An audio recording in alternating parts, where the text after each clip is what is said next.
கோதுமை அரைத்த சம்பவம். 1910 ஓர் நாள் காலையில் நான் சாய்பாபாவை தரிசிக்க மசூதிக்கு சென்றேன். அங்கு நான் கண்ட காட்சி என்னை மிகவும் வியப்புக்குள்ளாக்கியது. சாய்பாபா கை கால் கழுவி வந்து இயந்திரத்தில் கோதுமையை அரைக்க தயாரானார். முதலில் அவர் ஒரு சாக்கு துண்டை விரித்து அதன் மீது ஒரு கை இயந்திரத்தை வைத்தார். பிறகு அதில் கோதுமையை போட்டு அரைக்க துவங்கினார். பாபா இயந்திரத்தில் கோதுமையை ஏன் அரைக்கின்றார்? அதனால் அவருக்கு என்ன லாபம்? அவருக்கோ குடும்பம் என்று ஒன்றும் இல்லை, தவிர பிச்சை வாங்கித்தான் உணவே உட்கொள்கின்றார்.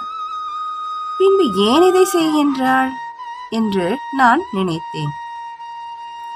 பாபா கோதுமையை அரைக்கும் செய்தியானது காட்டுத்தீ போல் பரவ ஆரம்பித்தது. அந்த அற்புத காட்சியை காண ஆண்களும் பெண்களும் மசூதியை நோக்கி விரைந்தனர்.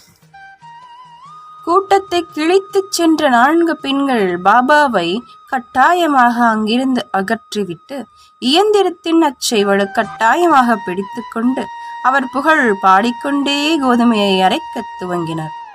முதலில் பாபா சினம் கொண்டார். பின் அவர்களின் பக்தியை கண்டு புன்முறுவல் செய்தார்.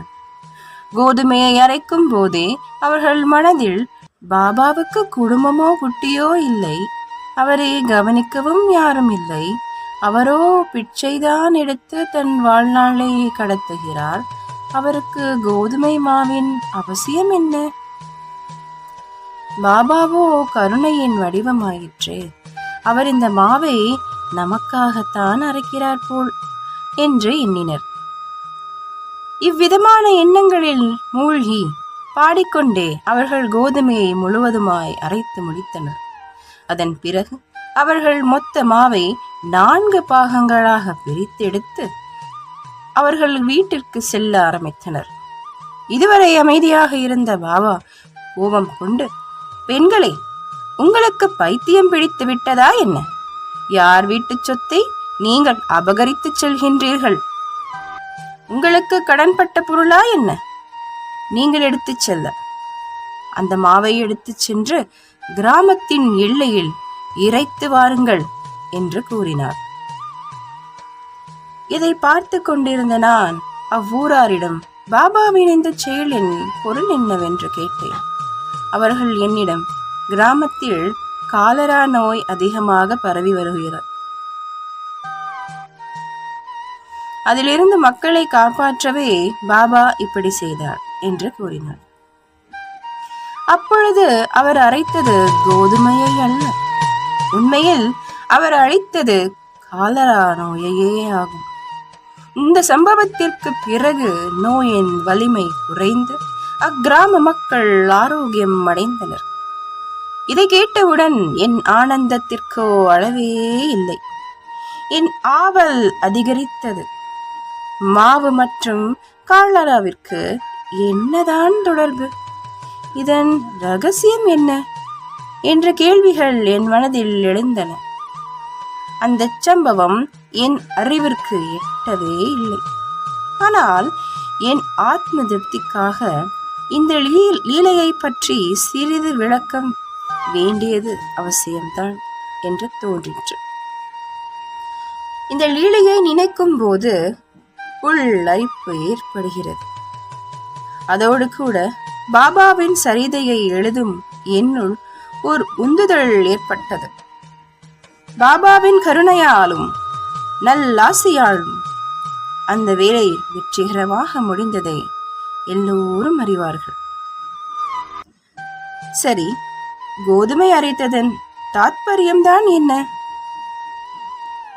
கோதுமை அரைத்ததற்கு மக்கள் கூறிய காரணம் சரியாகவே இருந்தது. இதை தவிர மற்றொரு கருத்து என் மனதில் எழுந்தது. பாபா தமது 60 வயது வரை ஷீரடியில் வாழ்ந்து வந்தார். அவர் பெரும்பாலும் தினமும் கோதுமை அரைத்து வந்தார். அரைப்பதன் நோக்கமோ கோதுமை அல்ல, அவர் பக்தர்களின் பாவங்கள், துரதிர்ஷ்டங்கள் மற்றும் மனம் சம்பந்தமான உபாதைகளை அளித்து வந்தார். இயந்திரத்தின் மேற்பாகம் பக்தி மற்றும் கீழ்ப்பாகம் கர்மாவாகும், அதாவது வினையாகும். இயந்திரத்தின் அச்சு ஞானமாகும். மனிதன் மனத்திலிருந்த கெட்ட எண்ணங்கள், விபரீத நோக்கங்கள், வெறுப்பு மற்றும் அகம்பாவம் ஆகியவை அகலும் வரை அவனால் ஆத்ம ஞானம் மற்றும் அனுபவம் அடைய முடியாது என்பது பாபாவின் உறுதியான எண்ணமாகும்.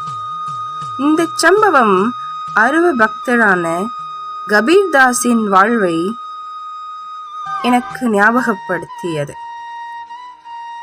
கபீர்தாஸின் வாழ்க்கையில் நடந்த ஒரு சம்பவத்தை நினைவுக்கு கொண்டு வருகிறது.